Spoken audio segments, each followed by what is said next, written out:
Bonjour à tous, je vous souhaite la bienvenue sur ma chaîne YouTube, le Jardin des Fils, pour cette première vidéo qui est consacrée exclusivement au point de croix compté et en couverture partielle.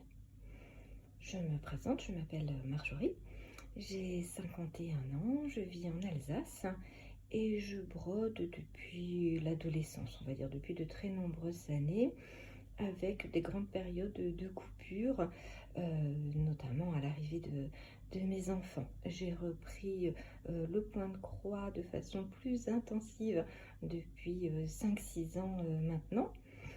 Je suis ces dernières années avec grand plaisir les chaînes YouTube de dames et de messieurs qui font du point de croix avec beaucoup de talent. J'aime particulièrement la chaîne de Julia, Rose Cocon Sucré, la chaîne de Sophie qui s'appelle Sophie Passionnément, la chaîne de Laurent, Les Croix Mousquetaires, la chaîne de Camille, Broderie et compagnie, la chaîne de Nathalie, Douceur au fil du temps, celle de Florence, Croix en Flolie, celle de Séverine, Les Loisirs de Sèvres, et bien d'autres dont là sur le coup le nom ne me revient pas. Et en tout cas je remercie l'ensemble des personnes qui font des vidéos sur le point de croix que j'ai toujours énormément de plaisir à regarder. Donc aujourd'hui c'est mon tour, je me lance pour cette première vidéo.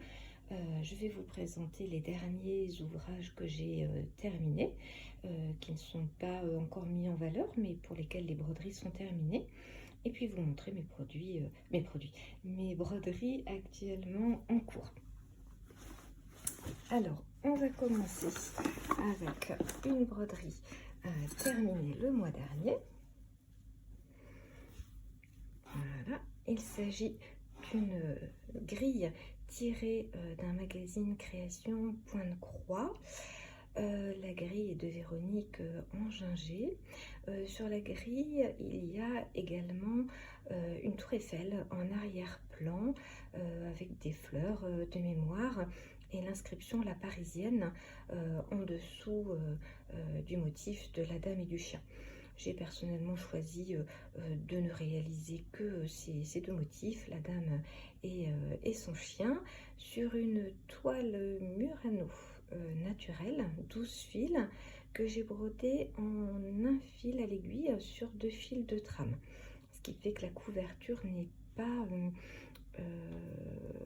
pas totalement couvrante, mais c'est le résultat que je cherchais à obtenir.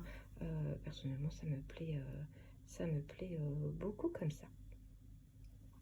Voilà pour ce premier projet terminé. Je n'ai encore pas d'idée de finalisation pour cet ouvrage. Voilà, souvent il me faut beaucoup de temps pour finaliser complètement un ouvrage, donc ce sera à voir dans une prochaine vidéo sûrement. Le deuxième ouvrage que j'ai terminé sur le mois dernier, c'est L'Oiseau Alphabet d'Histoire de l'Ain. C'est une grille que j'ai achetée sur le salon de Dole, auquel j'étais au mois de mai. Très très beau salon sur le point de croix exclusivement, où il y avait beaucoup de créatrices, mais également de très nombreux clubs de point de croix qui venaient montrer leur réalisation. Voilà, il n'y avait que des choses magnifiques. C'était vraiment un plaisir de passer cette journée à Dole. Donc L'Oiseau Alphabet d'Histoire de l'Ain, il est brodé sur une toile Édimbourg 14 fils de Zweigart, couleur platinium. Et les fils utilisés sont les fils Histoire de l'Ain. Pour la partie lettres, le fil se nomme Lin. Et je crois que pour le rose, je l'ai plus sous la main, mais je crois que la couleur rose s'appelle Arcadie. Voilà, j'ai pris beaucoup de plaisir à broder ce modèle. Et bon, pour l'instant, je ne sais pas encore quelle finition réaliser pour ce bel oiseau. On va ensuite passer au projet en cours. Le premier projet en cours que j'ai à vous présenter aujourd'hui, c'est un modèle du créateur Renato Parola, qui est issu de ce livre, Best of Renato Parola. On va effectivement retrouver la grille ici, avec un écureuil sur des branches de chêne. Alors, c'est un projet que je brode pour ma maman, pour son anniversaire. Elle m'a demandé de lui réaliser un ouvrage. Comme elle n'a pas une très bonne vue, j'ai choisi une étamine. Je pense que, alors c'est quelque chose que j'avais dans ma réserve, hein, que j'avais acheté dans un lot, je crois, sur Le Bon Coin. Je pense que c'est une étamine peut-être 8 fils. Puisque pour avoir une bonne couvrance, j'utilise 3 brins. 3 brins du coup de moulinet pour avoir cette couvrance. Ce sont des échevettes qu'on ne trouve plus aujourd'hui dans le commerce, qui sont des échevettes Cartier-Bresson, donc des anciennes échevettes. La couleur s'appelle 112. Voilà, mais qui est très proche en termes de coloris du DMC numéro 814. Voilà, qui est là, parce que voilà, quand on les met l'un à côté de l'autre, voilà, on est sur une couleur très ressemblante, puisque voilà, je n'avais que 3 échevettes en Cartier-Bresson.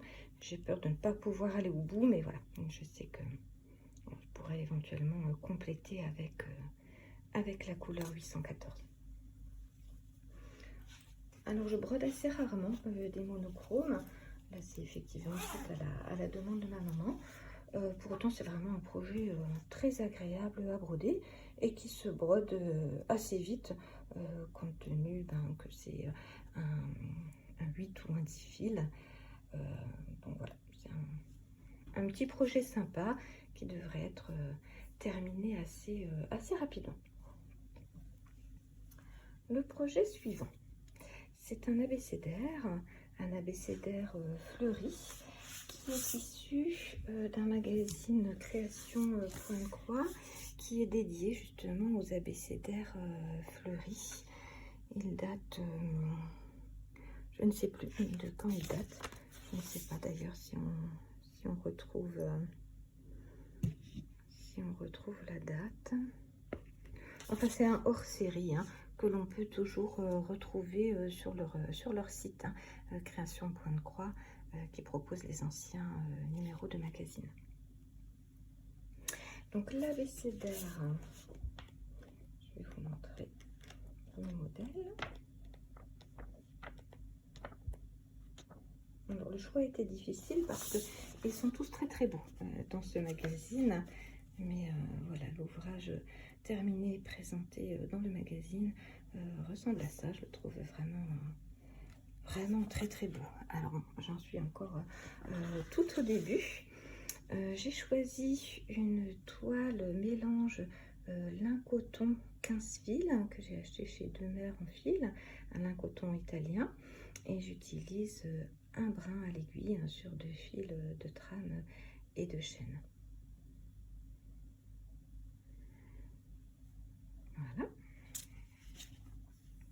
Voilà pour ce deuxième encours.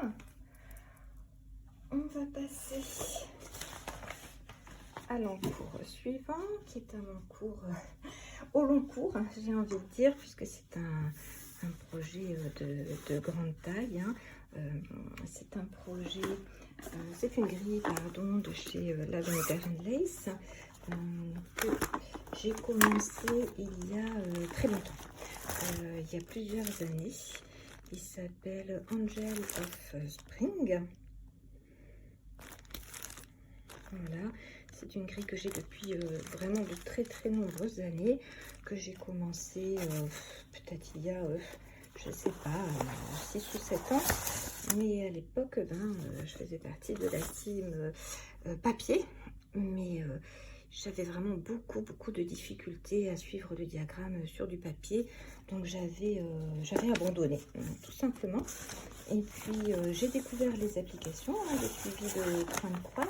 Alors pour les grilles comme ça qu'on numérise et que l'on a en PDF, personnellement j'utilise l'application Xodo, XODO, qui permet du coup de faire un peu comme ce qu'on fait sur le papier, où on va cocher l'avancée en fonction de l'avancée.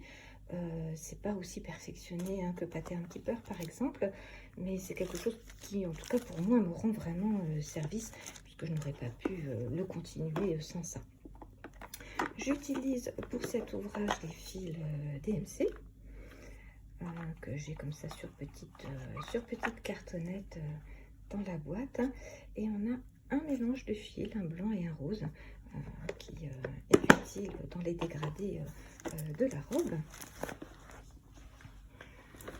Donc je pense que j'en suis un petit peu plus de la moitié. Je n'ai encore pas fait les points arrière, il y en a ici autour de son visage, dans l'instrument de musique notamment.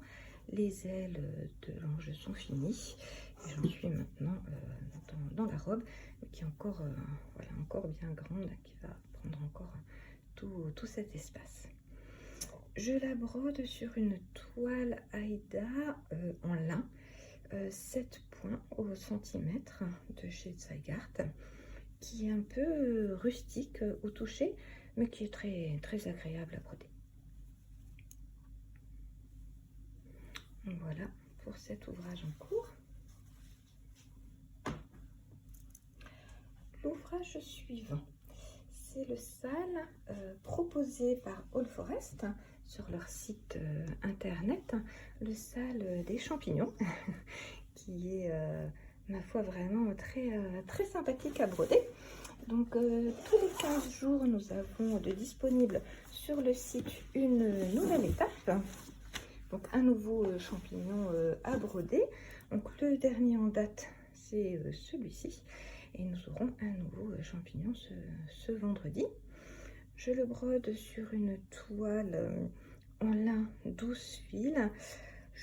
Elle vient pareil de mon stock, d'un lot que j'avais trouvé sur le bon coin. Je ne pense pas que c'est de la Zweigart. Elle est extrêmement souple. Elle est très agréable à broder. Pour broder ces champignons, j'utilise différents fils, notamment des fils éphémères Atali dans les tons d'automne en fait, et de champignons. Voilà, et puis quelques DMC également. Voilà, c'est des couleurs très belles, je trouve, un très beau camailleux de couleurs. J'avoue que c'est un projet que j'aime beaucoup broder. J'ai hâte tous les 15 jours d'avoir la nouvelle partie à broder. Donc vous le verrez à suivre aussi dans les prochaines vidéos. Alors l'ouvrage suivant, c'est un sale organisé par Julia de la chaîne Rose Cocon, sur le thème du calendrier de l'Avent. Donc c'est une grille qui est de la créatrice Wombat Cross Stitch sur Etsy, calendrier de l'Avent classique. On va dire, je suis dans les temps, je pense que ce sera fini pour pouvoir en profiter pour la décoration de Noël de cette année. Alors, c'est un ouvrage que je brode avec des fils à repriser, des anciens fils à repriser que j'ai trouvé dans l'Emmaüs qui est à côté de chez moi, dans cette petite boîte aux couleurs de l'Alsace, donc avec de la laine Saint-Pierre. Donc ce sont des anciennes cartonnettes, puisque les laines Saint-Pierre existent existe toujours. Alors la composition a un petit peu changé, puisque sur les anciennes cartonnettes Saint-Pierre, on a 70% de laine, 30% de nylon, alors qu'aujourd'hui on est plutôt sur 50-50, 50 laine, 50 acrylique. Alors on en a un petit peu de différents designs, hein, de différentes époques. Voilà, et j'utilise aussi quelques DMC à repriser, mais qui sont aussi plus anciens. Mais là, on est sur de la polyamide. Hein. Personnellement, j'aime bien broder la laine, hein, comme ça, le mélange laine-nylon, ça se brode très très bien. Par contre, pour la couleur rouge, j'utilise cette échevette Météor 2000. Je pense que c'est du 50 nylon, 50 coton. Et j'avoue que c'est très difficile à broder. C'est un peu élastique en fait. Et ça fait énormément de nœuds. Donc voilà, celle-ci elle est pas agréable à utiliser. Alors j'avais sélectionné aussi une échevette un peu avec un fil un peu poilu, hein, pour faire certains éléments, comme par exemple la crinière du cheval, ou le cheval pardon, qui est par là.